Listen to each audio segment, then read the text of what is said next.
Hello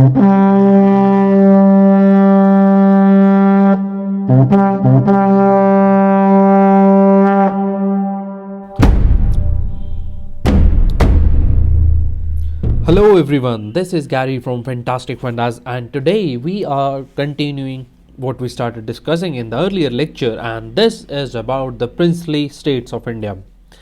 And the state that I am going to talk to you today is the state of Rajkot, how it got integrated into India. But before that, what I will quickly do is that we will connect this lecture to the previous lecture that we did.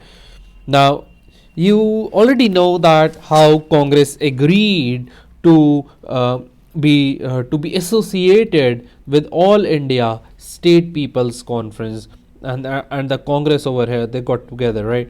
Now, what brought them together? What was the reason that they got together? I have already talked about that in very little detail in the earlier lecture. In this lecture, what I am going to do, I'm going to tell you the justification of this relation in the words of Gandhiji. What Gandhiji was saying is this. I will quote him. He said, the policy, now you don't have to remember this is just for understanding. If you can, you will not get an opportunity to write it that easily anywhere, but just understand the concept behind it and use it in your own words. The policy of intervention by the Congress was, in my opinion, Gandhiji saying that, a perfect piece of statesmanship when the people of states were not awakened. That policy would be cowardice. Which policy? Policy of connecting to AISPC. So it says the policy would be cowardice when there is all round awakening among the people of the states and a determination to go through a long course of suffering for the vindication of their just rights. The moment they became ready, the legal, constitutional, and artificial boundary was destroyed. So this is the justification. What? That the people are now ready. It depends on the people, not on the Congress, that what we want to do. This is the whole justification over here, right? So people are ready. That's what they are talking about. And as you all know, after this, what happened? That in this there was Ludhiana session that I talked in the last lecture. Nehru was the head over there, and then after Ludhiana session, the Congress and AISPC under the leadership of Nehru, they started working together. Okay. Now, after this happened World War II, and as World War II started, the Congress ministries there had resigned, and that had, of course, its impact. Why? Because when first of all, Congress lost the power. Congress has got no power. It has no power. And number two is because of World War II, the Britishers had got to themselves what is known as the Defense of India rules. So using these rules, they are going to use lot of violence. They are going to imprison people, start illegal cases, and so on. But the real thing between the Congress and All India State People's Conference, it all started with what you know as Quit India movement. Quit India movement. It was through this movement that the whole thing came into being, because Quit India movement is the event in Indian history where from formally, okay, this is very important. I have not seen students talking about states people movement when they talk about Quit India movement. You have to understand this kind of linkage. In history, one of the best ways to score marks is to link all the events, linkage of the events. You must understand that with Quit India movement, formally the people of the British India and the people of the princely states, they were fighting together as one. Okay, so they got together. That is what has happened. Not just this, even Congress treated both of them equally. That's number one point. Number 2 point that you have to remember is that at this time, whether it was the people of British India or the people of the princely states, they both had common demands. And what were their demands? Their demands were, number one, that Britishers should quit India. Right? Britishers should quit India. And second demand was that the princely states should become integral part of India. Now this is very important part of the whole thing, right? Of this whole freedom movement. That is how for the first time all of India got united. Now when I teach you quit India movement, and when you write an answer on quit India movement, do not forget to write even this aspect, because it was through quit India movement that the people got united of India, whether British India or the princely states, to fight against the Britishers with common demands of freedom and unity of whole of India. That is how this thing happened. Now you know the background of how India is united. When we got united over here, this thing, now we were united in our struggle. So when we were united, what we did? Let's see on the next page, right? I'll just clear it. So we were united. We got united. Let me just use that color only, so it will, for the sake of continuity. We were united, right? Now, when we are united, what do?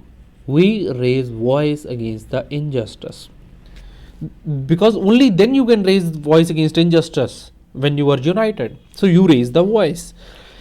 Now this voice became particularly audible after the war, the World War II got over. The problem of the states became the center stage, as Bipin Chandra says that. Now in this, you know that already this ends in 1945. Now you know this, that Sardar Vallabhbhai Patel had a special role in uniting India when the British paramountcy lapsed. Otherwise, so many of these states would have got freedom. And how it happened, that how these states, because of Patel, how these states got united? Many tactics. So he used few tactics. What were the tactics he used? Well, a lot of them. You can just think of. Obviously, the most important one will be should be the diplomatic pressure.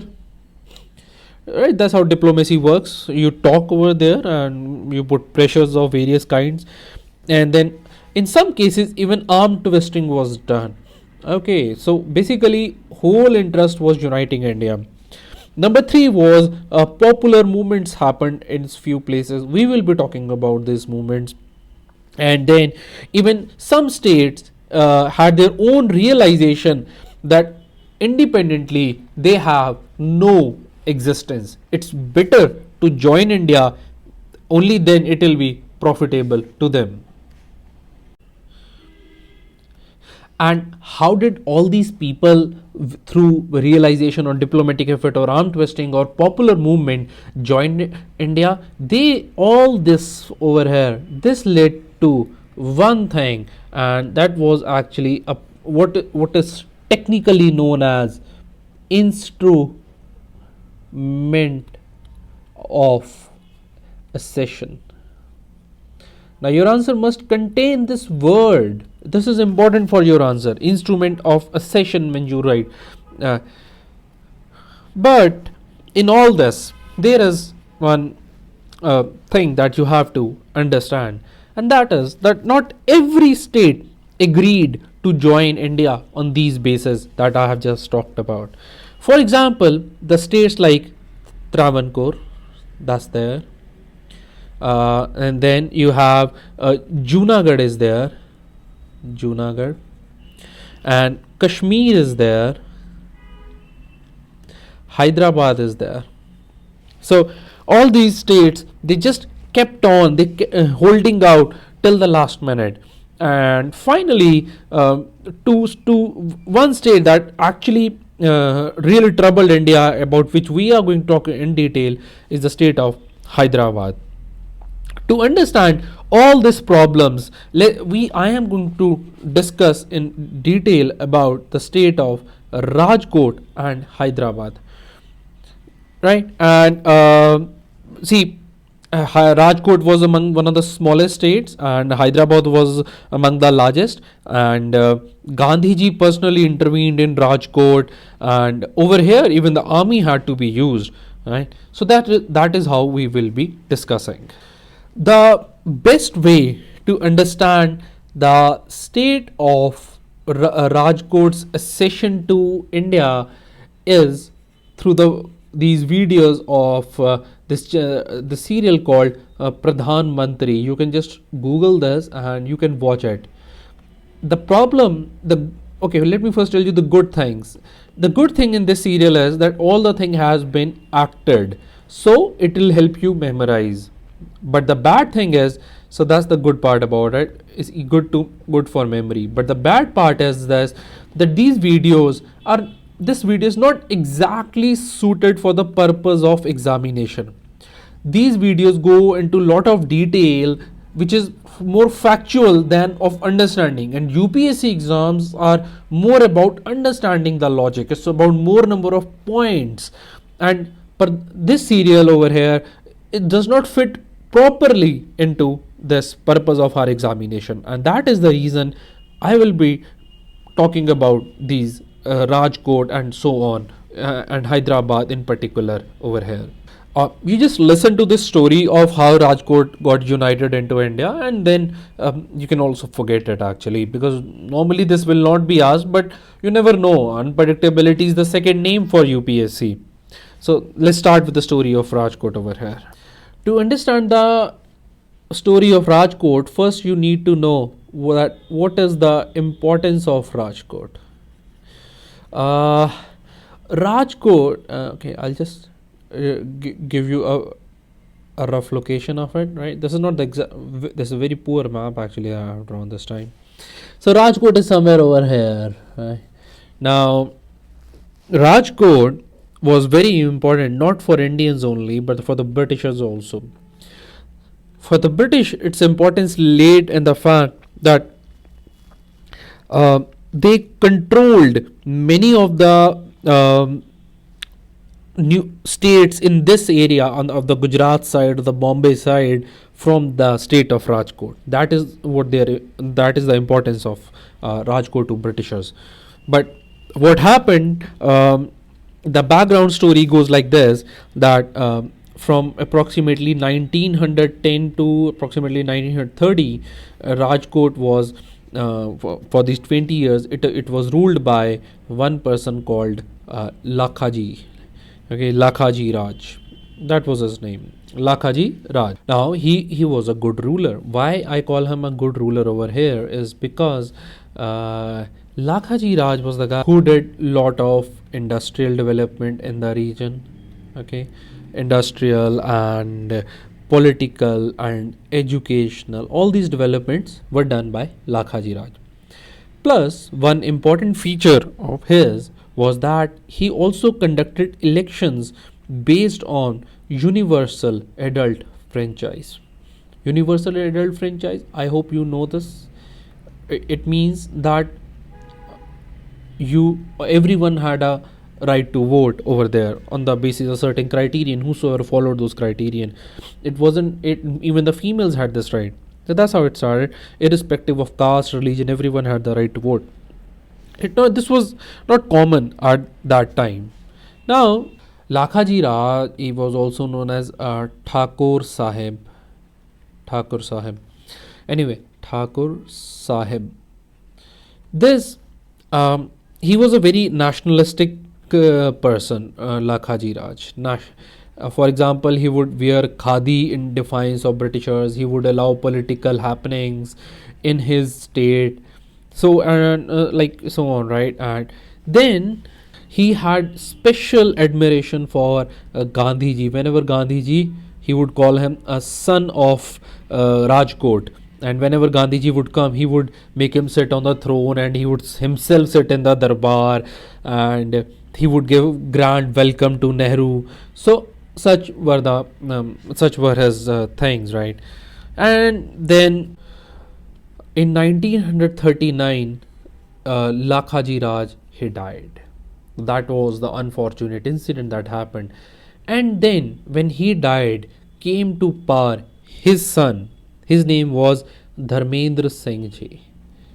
Dharmendra Singhji, that was his name. Now, this guy Dharmendra, he was quite a contrast to what his father was. He created all the havoc. How he created the havoc? Because all he was interested was in pleasure. He just wanted merriment, and he just wanted to enjoy his own life, and that's what he was doing. And so when the king is doing this, normally who gets the power? It's often the diwan, the prime minister, or the head, or head. He gets the power. So this diwan, he took the charge, but this diwan did not stop Dharmendra from wasting the money. When the money was being wasted away, ultimately the treasury got empty.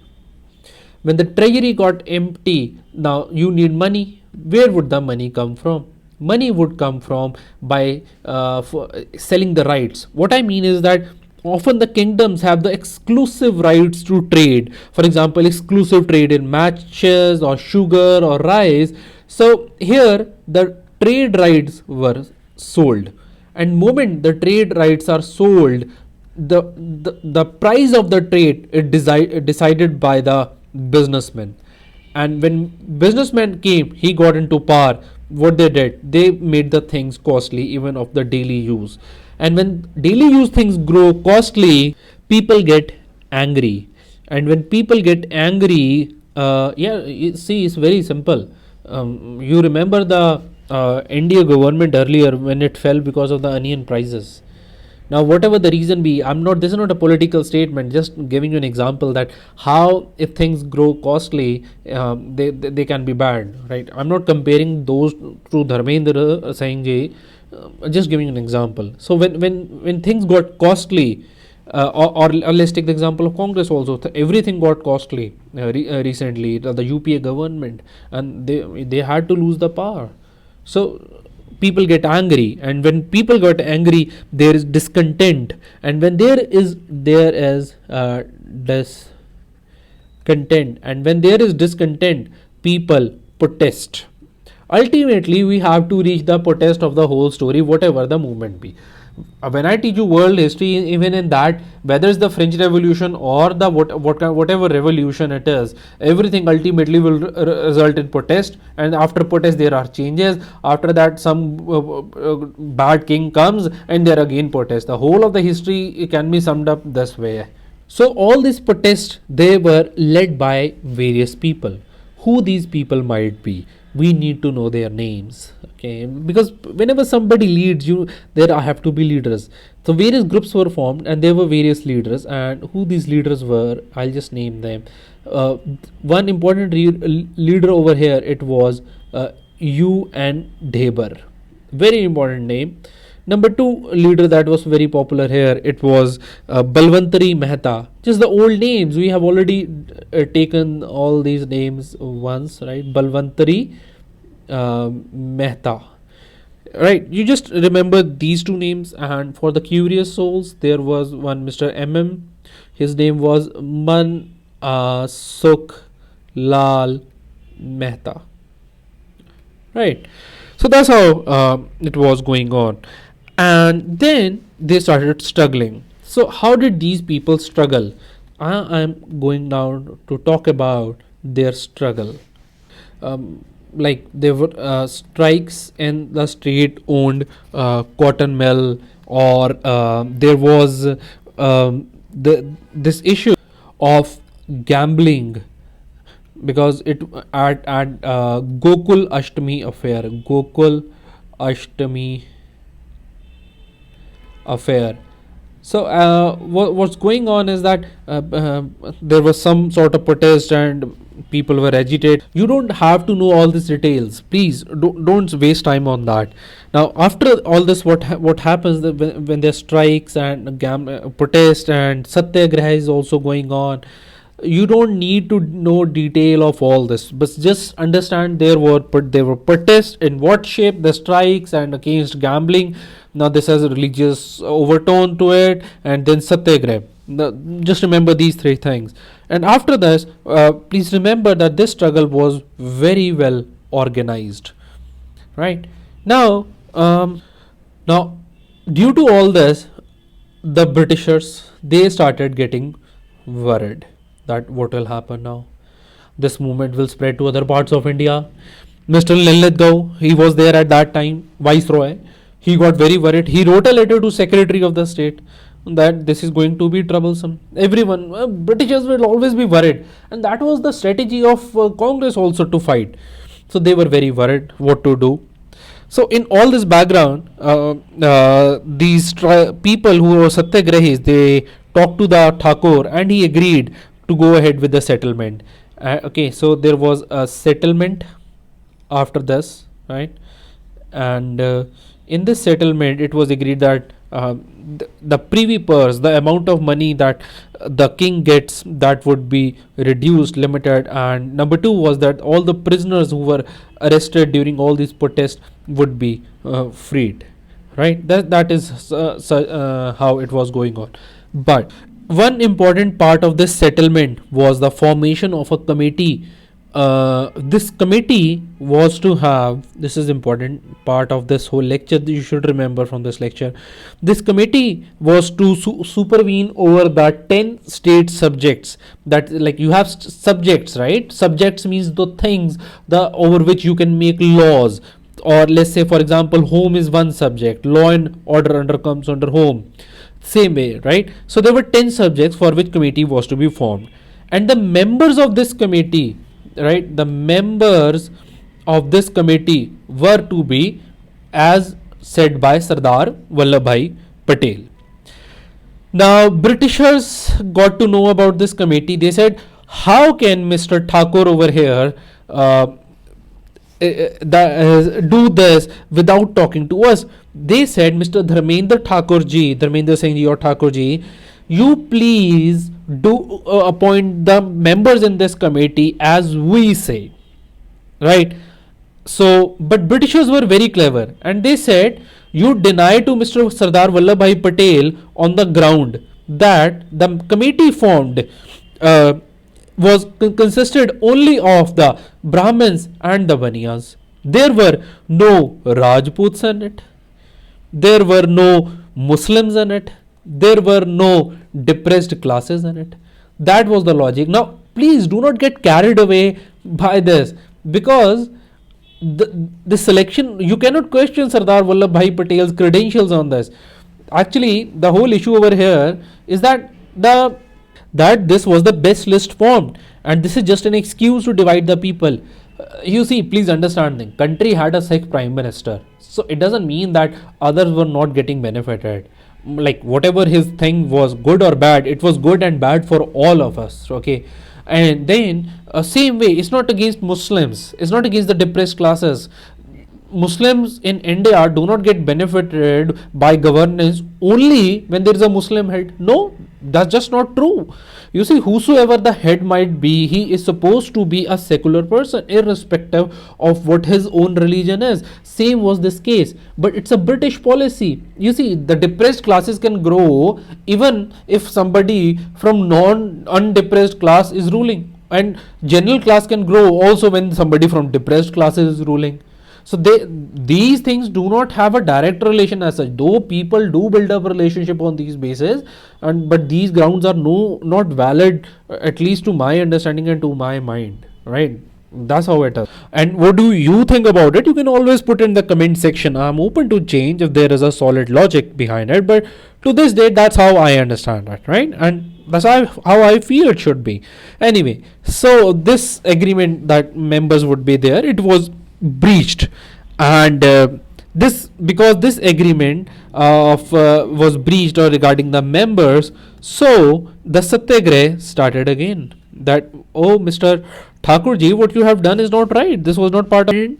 And because this time the violence by the Britishers was very severe, at this time came Gandhiji's wife. Do you know her name? Kasturba Gandhi.